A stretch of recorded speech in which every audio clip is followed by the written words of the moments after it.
मांडविया जी, आपका बहुत बहुत स्वागत है पीटीआई में और बहुत धन्यवाद आपने ये इंटरव्यू दे रहे हैं हमारे साथ। तो मैं शुरू करता हूँ। इलेक्शंस आने वाले हैं, आप इस बार पोरबंदर से लड़ने वाले हैं चुनाव। राज्यसभा के मेंबर रहे हैं, अब पोरबंदर से लोकसभा में जाने की आप उम्मीद रखते हैं। तो आपका विजन क्या है अपनी कॉन्स्टिट्यूएंसी के लिए, उसके बारे में बताइए। भारतीय जनता पार्टी ने मुझे पोरबंदर लोकसभा सीट पर लड़ने का अवसर दिया है। पोरबंदर से मेरा पुराना नाता भी है, क्योंकि महात्मा गांधी जी की जन्मस्थली है पोरबंदर, और महात्मा गांधी के विचार के मैं फॉलोअर्स हूँ। उन्होंने जो आर्थिक सामाजिक क्षेत्र में विज़न दिया है, उसको देखते हुए जब महात्मा गांधी की 150वीं जन्म जयंती थी, उस वक्त मैंने महात्मा गांधी ने कहा था कि मेरा जीवन का अंतिम और उत्तम सोसाइटी को कोई प्रदान हो तो बेसिक एजुकेशन है। मैंने मेरे क्षेत्र में गांधीयन थॉट पर बनी हुई बेसिक एजुकेशनल इंस्टीट्यूट को जोड़ती हुई 150 किलोमीटर की पदयात्रा भी निकाली थी। तो इस दृष्टि से मेरा वहाँ से जुड़ाव भी है। और जब मैं वहाँ चुनाव लड़ने के लिए गया हूँ तो जनता की एक्सपेक्टेशन होती है। गुजरात पहले से, जब मोदी जी राज्य के मुख्यमंत्री थे, तब उन्होंने बहुत कुछ करा है। डेवलपमेंट उसकी प्रायोरिटी थी और डेवलपमेंट की राजनीति ही मोदी जी का राजनीतिक क्षेत्र में जीवन मंत्र रहा। उसको देख के वहाँ रोड, पानी और लाइट तो ऑलरेडी है ही, और जो आगे कोस्टल लाइन है उसका उपयोग करके वहाँ फिशरीज का बड़ा एक व्यवसाय है, लोगों के लिए आजीविका का माध्यम है। वहाँ फूड प्रोसेसिंग इंडस्ट्रीज़ कैसे लग सकती है, एक बहुत बड़ी अपॉर्चुनिटी है। कोस्टल लाइन है, क्रूज़ टूरिज़्म के लिए एक बहुत बड़ी अपॉर्चुनिटी है। वहाँ यही क्षेत्र में प्लास्टिक इंडस्ट्रीज़ भी है और प्लास्टिक रिसाइकलिंग इंडस्ट्रीज़ है, तो उसको कैसे मदद करें। डाइंग इंडस्ट्रीज़ भी है जैतपुर में, उसको कैसे मदद करें। ये सारा विषय को देखते हुए जनता की अपेक्षा को पूरी करने की कोशिश करूँगा। गुजरात में तो तकरीबन बीजेपी की जीत जो है निश्चित ही है, और ऐसे कई राज्य हैं भारत में जहां पर बीजेपी का बहुत बिल्कुल स्ट्रॉन्ग होल्ड माना जाता है। तो जो 370 सीट जो मोदी जी ने कहा है लाएंगे भाजपा के लिए, तो वो कहां से आएंगे? क्योंकि आपकी जो सीट जो सब जगह आप सैचुरेटेड तो हैं ही ऑलरेडी। बिल्कुल आएगी। आज देश की तासीर हमें देखने की आवश्यकता है। जनता को भारतीय जनता पार्टी पर विश्वास है और मोदी जी पर श्रद्धा है। मोदी जी के पर देश की जनता की जो श्रद्धा है, ये श्रद्धा का वाइब्रेशन केवल नॉर्थ के स्टेट में है ऐसा नहीं है, नॉर्थ ईस्ट में है ऐसा नहीं है, सारे देश में। अभी आपने देखा होगा साउथ में मोदी जी का प्रवास चल रहा था, जनता कैसे बाहर आ रही थी, मोदी जी को कैसे आशीर्वाद दे रही थी। अरे बुढ़ी माँ, बड़ी उम्र की माता जी भी बाहर आके जिस तरह से मोदी जी को आशीर्वाद दे रही थी। और दूसरा, भारतीय जनता पार्टी के पास 13 करोड़ प्राइमरी मेंबर है। तो पार्टी इतनी बड़ी है, पार्टी के कार्यकर्ता का पुरुषार्थ और जनता का विश्वास से और मोदी जी का आह्वान, तीन चीज़ों को लेके भारतीय जनता पार्टी 370 प्लस और एनडीए 400 प्लस से फिर से एक बार मोदी जी के नेतृत्व में सरकार बनाएगी। तो आपका कहना है कि साउथ में और बंगाल में, उड़ीसा में सीटें आपकी बढ़ेंगी? बिल्कुल बढ़ेगी। बढ़ेगी नहीं, बहुत बढ़ेगी। क्योंकि साउथ में कभी आया नहीं है, तमिलनाडु या केरल में तो कभी भाजपा को कभी मिली तो नहीं है। पहले एक समय ऐसा था कि हम देश में भी केवल 2 ही सीट थी, तो ये बाद में ही बढ़ी। वैसे साउथ में, नॉर्थ इंडिया में तो हम है ही, सैचुरेशन में है, 26 में से 26 गुजरात है। वैसे ही राजस्थान की स्थिति है, मध्य प्रदेश की स्थिति है, यूपी की स्थिति यहाँ है ही। जहाँ नहीं है वहाँ बढ़ना है उसको कायम रखना है। 10 साल आपकी सरकार रही, आपका जो मंत्रालय जो है उसकी उपलब्धियां बताइए। 10 साल में क्या क्या हुआ? 10 साल में हेल्थ सेक्टर में आमूलचूल परिवर्तन हुआ है। आप देखिए, हम देश के युवाओं के लिए देश में अपॉर्चुनिटी एजुकेशन के लिए नहीं दे सकते। जब मोदी गवर्नमेंट बनी तब देश में 350 मेडिकल कॉलेज थी, आज 707 मेडिकल कॉलेज है, डबल हो गई। 10 साल में डबल। 65 साल में जो थी 350 मेडिकल की सीट 54,000 थी, आज 1,07,000 MBBS की सीट हो गई। मेडिकल एजुकेशन के लिए हमारे स्टूडेंट विदेश में जाते थे, उनकी जगह पे उसको देश में ही पढ़ने की अपॉर्चुनिटी मिले, ये सुनिश्चित करा। देश में हेल्थ कवरेज देना बहुत बड़ी बात है। आपने देखा होगा जब ओबामा शासन में थे, उन्होंने 10 करोड़ अमेरिकन लोगों के लिए एक हेल्थ सिक्योरिटी स्कीम लाए थे और दुनिया में वो ओबामा केयर करके पॉपुलर हुई। मोदी जी ने 12 करोड़ यानी कि 12 करोड़ फैमिलीज यानी कि 60 करोड़ लोगों को 5 लाख तक का मुफ्त इलाज की गारंटी दी है। जब हम कैंपेन करते हैं या तो कोई राज्य के प्रवास में जाते हैं या तो प्रधानमंत्री जी के सामने कोई अनुभव कथन करते हैं, आपने देखा होगा ऐसे कई गरीब परिवार अपने परिवार के व्यक्ति को इलाज कराने में सफल रह जाते हैं, उसका परिवार बच जाता है। और स्थिति ये थी, प्रतिवर्ष 5 करोड़ लोग बिलो पॉवर्टी के नीचे इसलिए चले जाते थे कि मध्यम वर्ग हो, उसकी कमाई करके खाते हो, महीने की कमाई करके महीने में पूरा हो जाता हो।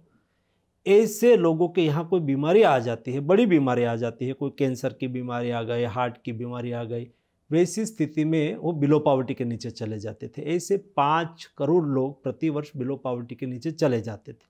आपने अभी थोड़े दिन पहले नीति आयोग का रिपोर्ट देखा होगा, 25 करोड़ लोग बिलो पॉवर्टी से ऊपर आ गए। ये दिखाता है कि हमारी योजनाएं कैसी होती है, उसका आउटपुट पॉवर्टी एलिमिनेशन में कैसे होता है, उसका बेस्ट एग्जाम्पल है। डिजिटल हेल्थ का इनिशिएटिव मोदी जी ने लिया।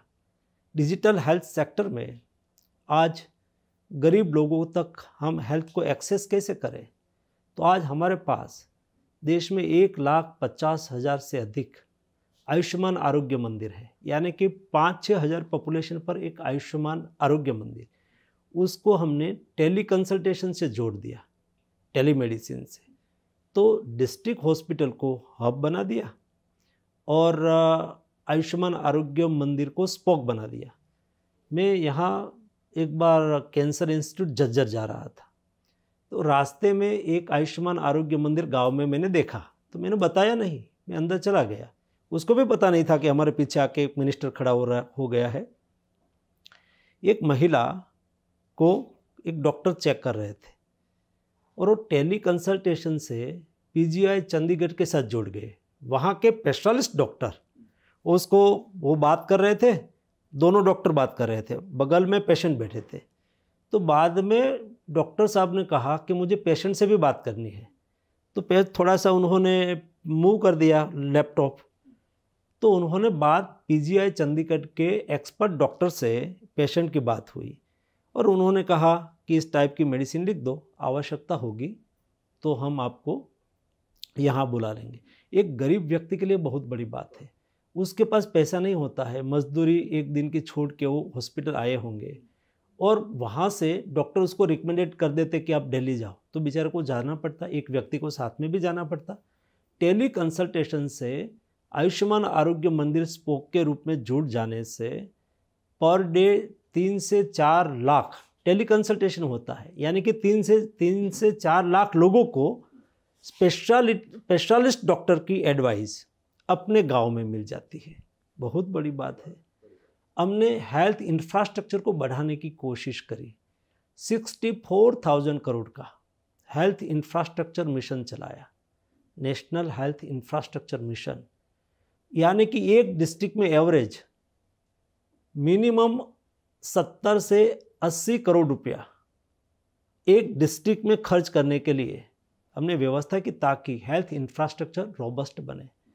यूनिवर्सल इम्यूनाइजेशन मिशन इंद्रधनुष के तहत देश के एक भी बच्चे वैक्सीन से वंचित ना रह जाए और उसका जीवन सुरक्षित हो, उसके लिए कोशिश की। गरीब लोगों को सस्ती दवाई मिले, not only for poor person but सभी लोग के लिए, मिडिल क्लास भी उसका उपयोग करते हैं, सब लोग करते हैं। देश में 11,000 10,000 से अधिक हमने जनऔषधि केंद्र चालू करा। और जनऔषधि केंद्र मीन्स वहाँ आप जाएंगे तो आपको सस्ती और क्वालिटी मेडिसिन मिलेगी। सस्ती मीन्स आप कैंसर की एक मेडिसिन लेने के लिए जाएंगे तो मार्केट में एक ट्रिप 10 टैबलेट की हो और उसकी कीमत 10,000 हो, तो यहाँ आपको 2,000-3,000 में मिलेगी, एकदम सस्ती। डेली 10 से 12 लाख लोग जन औषधि केंद्र की मुलाकात ले रहा है। और अपने, क्योंकि कई ऐसा डिसीज है उसमें लाइफ लॉन्ग मेडिसिन लेनी पड़ती है, चलो इलाज तो हो गया, लेकिन रेगुलर मेडिसिन लेने के लिए क्या करें, तो जन औषधि केंद्र से आपको मेडिसिन मिल जाएगी। मोदी जी ने एक होलिस्टिक अप्रोच के साथ हेल्थ को डेवलपमेंट के साथ जोड़ा, यानी कि कोई राष्ट्र को डेवलप्ड कंट्री होना है, विकसित भारत होना है, तो इस देश के नागरिक की स्वास्थ्य की सबसे पहले ज़रूरत होती है। स्वस्थ नागरिक स्वस्थ समाज का निर्माण करेंगे, स्वस्थ समाज समृद्ध राष्ट्र का निर्माण करेंगे। इसलिए हमने स्वास्थ्य को, हेल्थ को कॉम्प्रिहेंसिव तरीके से, केवल किसी की डिमांड आई और एक अस्पताल बना दिया, बट जब आप अस्पताल बना रहे हैं तब वहाँ डॉक्टर चाहिए, तो हमने डॉक्टर भी बनाया, डॉक्टर की MBBS की सीट भी बनाई। वहाँ इंफ्रास्ट्रक्चर चाहिए तो डिस्ट्रिक्ट हॉस्पिटल को हमने मेडिकल कॉलेज में कन्वर्ट करा। वहाँ नेशनल हेल्थ इंफ्रास्ट्रक्चर मिशन के तहत हॉस्पिटल में, डिस्ट्रिक्ट हॉस्पिटल में एक बहुत बड़ा क्रिटिकल केयर यूनिट बनाया, लेबोरेटरी से सुदृढ़ीकरण करा। और इस टाइप का प्राइमरी हेल्थ आयुष्मान आरोग्य मंदिर, सेकेंडरी हेल्थ डिस्ट्रिक्ट के लिए अच्छा हेल्थ इंफ्रास्ट्रक्चर, टर्शरी केयर, तो देश में हमने 22 एम्स बनाई। आपने देखा होगा 1 महीने पहले मोदी जी ने 15 दिन में 7 मेडिकल कॉलेज में से 6 का इनॉग्रेशन किया और 1 का शिलान्यास करा। 7 मेडिकल कॉलेज एक साथ में शिलान्यास और इनॉग्रेशन हुआ। आज़ादी के 65 साल में 6 मेडिकल कॉलेज थी, 7 मेडिकल कॉलेज केवल 15 दिन में शिलान्यास और लोकार्पण हो, यानी कि 22 एम्स बन रही है, यानी कि टर्शरी हेल्थ केयर की सुविधा भी हमने खड़ी की। तो जो मोदी जी ने होलिस्टिक और कॉम्प्रिहेंसिव सोच के साथ हेल्थ सेक्टर को आगे बढ़ाया, उसकी इफेक्ट आज हम देख रहे हैं सोसाइटी में। कोविड महामारी से भारत को किस तरह के सबक हमने सीखा है, और आगे महामारी अगर आती है तो वो किस तरह से हम अप्लाई करेंगे? कोविड महामारी से भारत और दुनिया ने बहुत कुछ सीखा है। उससे सबसे पहली सीख हमें वो मिली है कि हेल्थ कोई कंट्री का सब्जेक्ट नहीं है, ये वैश्विक सब्जेक्ट है। और हेल्थ सेक्टर में रिसर्च और इनोवेशन में भागीदारी होनी चाहिए। उसको देखते हुए G20 में हमने जो एजेंडा रखा था उसमें भी हमने प्रायोरिटी रखी थी कि रिसर्च और इनोवेशन में सामूहिकता हो। और दूसरा, दुनिया को कोविड के दरमियान हमने जिस तरह से मदद करी, आपने ये भी देखा होगा डेवलप्ड कंट्री के पास भी उस वक्त संसाधन की कमी हो गई थी, मेडिसिन नहीं थी। ऐसी स्थिति में इंडिया ने 150 से अधिक देशों में मेडिसिन सप्लाई की, दुनिया को मदद करी। कोविड के दरमियान हमने जब वैक्सीन बनाने वाले कंट्री वैक्सीन का स्टॉक पाइलिंग कर रहे थे, हमने दुनिया को मदद करी। उसका फ़ायदा ये हुआ कि कोविड के बाद, पोस्ट कोविड, दुनिया को इंडिया के साथ रिश्ता रखना है, मोदी जी के साथ रिश्ता रखना है। क्यों? कि इंडिया ने ऐसी स्थिति में हमारे एथोज है, हमारा संस्कार है वसुधैव कुटुंबकम, दुनिया एक परिवार है। तो मोदी जी ने दुनिया के साथ खड़ा रह के क्राइसिस की स्थिति में हम दुनिया के साथ है, एग्जाम्पल दिया।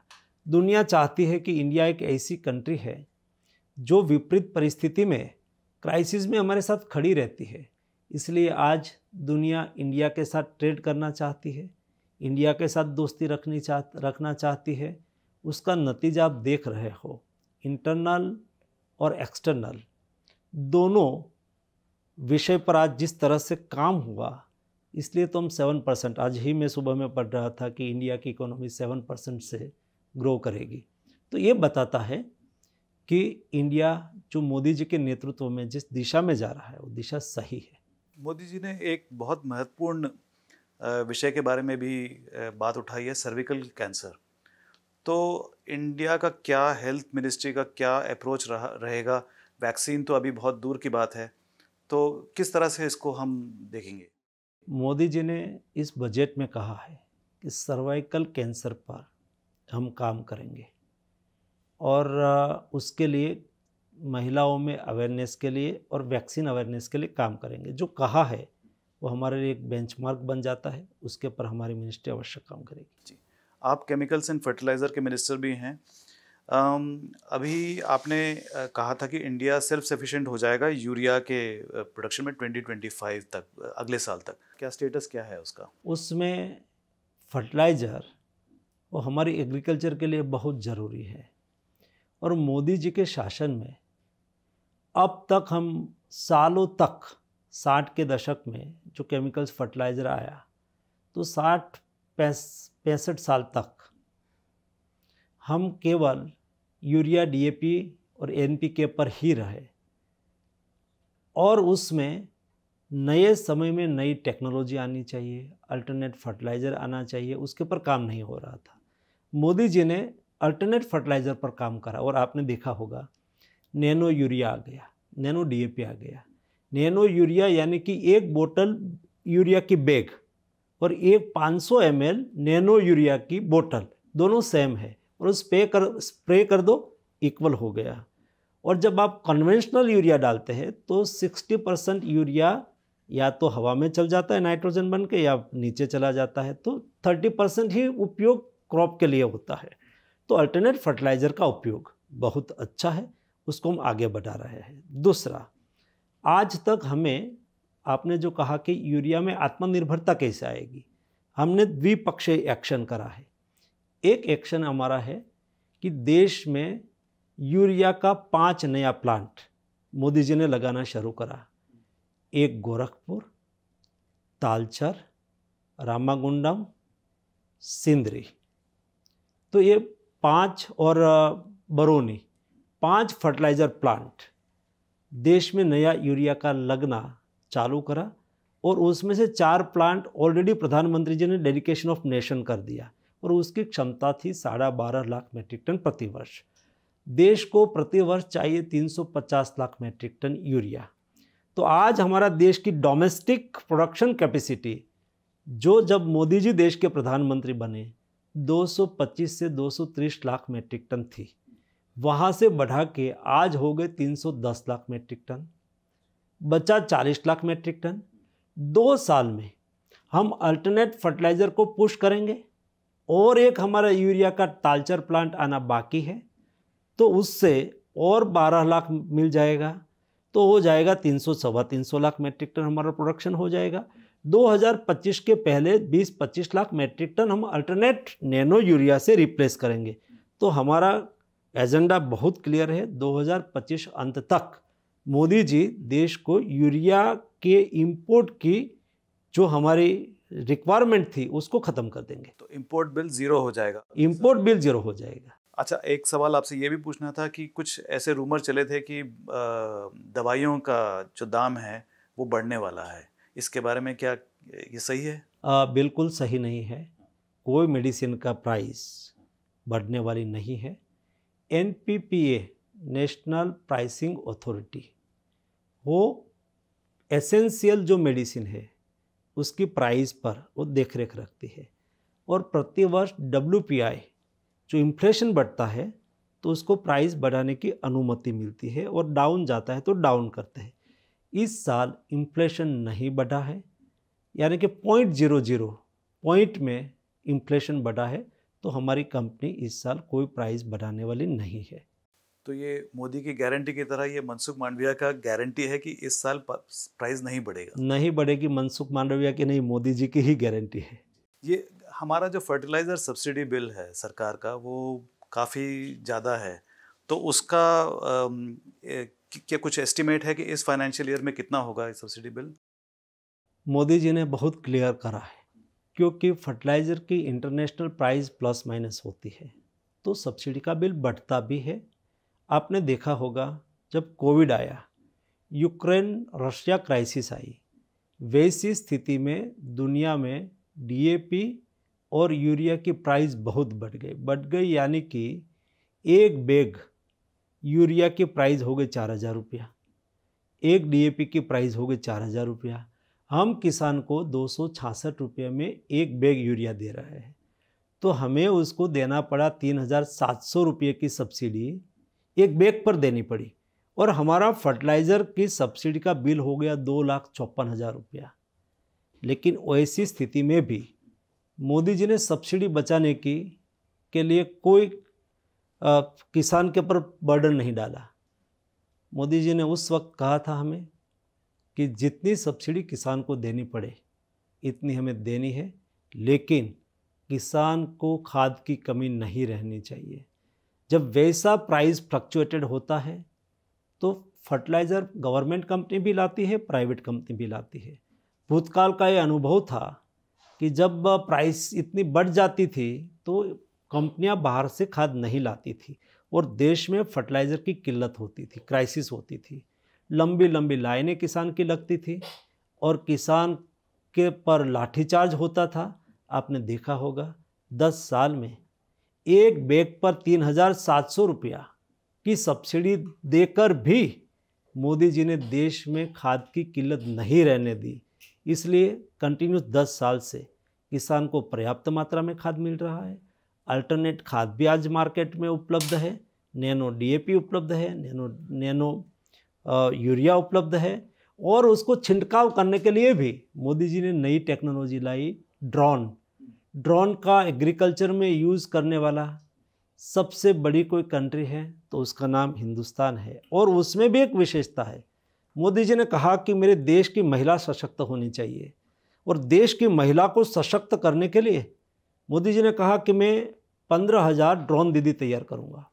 वो महिला को ड्रोन उड़ाने की ट्रेनिंग देना, महिलाओं को सब्सिडी से और बैंक लोन से उसको ड्रोन देना, 10 लाख का ड्रोन आता है, ये महिला सेल्फ हेल्प ग्रुप को देना, और महिला स्वयं ड्रोन से किसान के खेत में जाके किराया छोटा सा प्राइस लेके उसको ड्रोन से छिड़काव कर देना। मुझे खुशी ये बात की है कि 15 दिन पहले मोदी जी ने एक साथ में 1,000 ड्रोन दीदी को समर्पित किया, और एक गौरव का विषय था।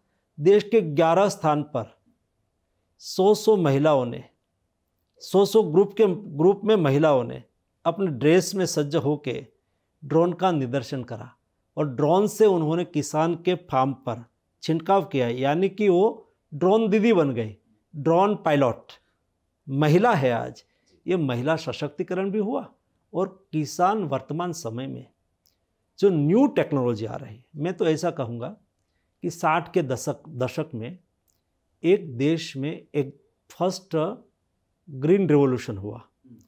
एक ग्रीन रिवॉल्यूशन में बैलगाड़ी से किसान ट्रैक्टर पर आए, और उस वक्त केमिकल फर्टिलाइज़र का उपयोग हुआ, हाइब्रिड सीड का उपयोग हुआ, और देश में ग्रीन रिवॉल्यूशन हुआ। ये दूसरा ग्रीन रिवॉल्यूशन है जिसमें ड्रोन का उपयोग हो रहा है, जिसमें नैनो यूरिया, नैनो डीएपी जैसे अल्टरनेट फर्टिलाइज़र का उपयोग हो रहा है, जिसमें महिला टेक्नोलॉजी का उपयोग एग्रीकल्चर में करने लगी है। मेरी दृष्टि से मोदी जी ने ये दूसरी एग्रीकल्चर रिवॉल्यूशन करी है, जो आने वाले दिनों में हमारी किसान और किसानी को सशक्त करेंगे। मांडविया जी, हम दिल्ली में बैठे हुए हैं, तो जाते जाते एक दिल्ली के बारे में सवाल। दिल्ली के मुख्यमंत्री जेल में हैं और काफ़ी उस पर गर्मा गर्मी हो रही है। आपको लगता है कि उनके जेल जाने से इस चुनाव में, लोकसभा चुनाव में कोई फ़र्क पड़ेगा बीजेपी के रिजल्ट्स में? मैं इतना कहूँगा कि दिल्ली में 7 में से 7 सीट इस बार भी भाजपा की आएगी, लास्ट बार भी भाजपा की थी, यही हमारी स्थिति रहेगी दिल्ली में। केजरीवाल के लिए कोई सपोर्ट नहीं है? हमारी 7 में से 7 सीट आएगी। बहुत बहुत धन्यवाद। धन्यवाद जी।